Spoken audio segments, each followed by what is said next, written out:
Good morning friend. এই প্রথমবার আমি ঘাস কাটার কাজে লাগলাম। আরে না না, তোমরা ভাবছো আমি ঘাস কাটার কাজে ঢুকেছি? একদমই না।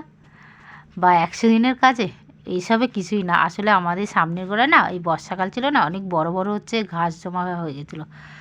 এই শীতকাল আসছে, এবার এই ঘাসগুলো কেটে দিলে এবার একটু রোদ পড়বে, এখানে আমরা হচ্ছে মাদুর মাদুর বিছিয়ে সবাই মিলে বসে গল্প গল্প করতে পারবো, জানো তো।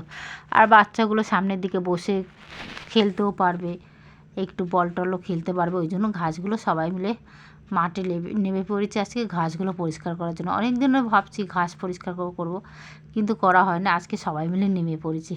নেমে এই দেখো ওদেরকে বলছি আমি ভিডিও করছি বলে আমার জামাকে বলছে তুই কাজ না করে তুই ভিডিও করছিস আমার। এইদিকে আমার জাহিন মেয়েকে বলছি তুই একটু কর, না না ও করবে না কিছুতে। এদিকে দেখো ঘাস মাস অনেকটা হলেও কাটা হয়ে গেছে, অনেকটা পরিষ্কার হয়ে গেছে। অনেক বড় বড় বিশাল বড় বড় ঘাস হয়ে গেছিলো, এখান থেকে যাওয়া আসাই হচ্ছিল না, করা যাচ্ছিলো না। এইদিকে জলও জমেছিল। আর এই গাছগুলো দেখতে পাচ্ছ, এই গাছগুলো না আমার যা হচ্ছে ওর বাপের বাড়ির থেকে এনেছে। এই গাছগুলো এবার লাগাবো আমরা।